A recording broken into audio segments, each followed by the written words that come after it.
Pemirsa, Legislatur Sulsel Sele KS Dalle mempertanyakan sikap Biro Kesejahteraan Rakyat Provinsi Sulawesi Selatan terkait dana hibah ke lembaga sosial kemasyarakatan hingga mencapai miliaran rupiah. Saya kira ada dua keterangan ini, Pak Ketua, teman-teman dan teman-teman sekalian.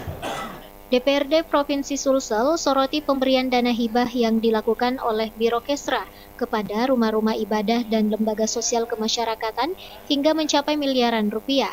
Dalam rapat kerja terkait pembahasan Ranperda APBD 2023 oleh Ketua Komisi E DPRD Rahman Pinah didampingi Ketua DPRD Sulsel Syahrudin Alrif. Legislator Sulsel fraksi Demokrat Sele KS Dalle menyebut Biro Kesra Pemprov Sulsel belum memiliki standar yang jelas dalam menetapkan bantuan masjid di desa sampai miliaran. Bahkan bantuan satu masjid sampai mencapai 3 miliar atau 13 miliar yang dianggap tidak masuk akal. Sele menambahkan, Biro Kesra harusnya memproporsionalkan anggaran yang tersedia, serta memfokuskan anggaran tersebut kepada pemenuhan kebutuhan realisasi program prioritas pemerintah Gubernur Andi Sudirman Sulaiman, mengingat karena sekarang tahun anggaran terakhir.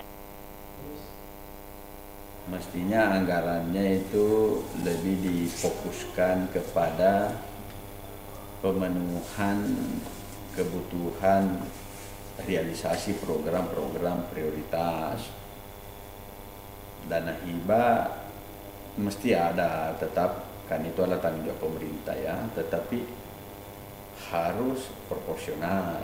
Nah itulah yang kita lihat tadi, ada banyak yang tidak proporsional. Misalnya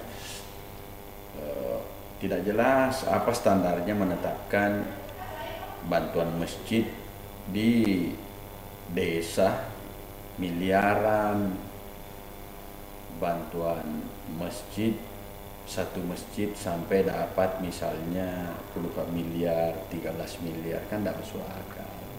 Itu yang kita lihat tadi. Ya, kita minta rasionalisasi lah. Tapi karena Kepala Biro Kesra sepertinya berat untuk rasionalisasi, ya sudah akhirnya kita secara bersama.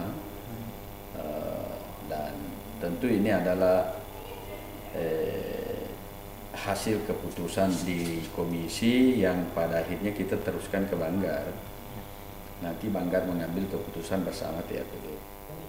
Meski sudah disahkan secara bersama dari hasil keputusan di komisi, nantinya akan diteruskan ke Banggar dan selanjutnya Banggar bersama TAPD mengambil keputusan.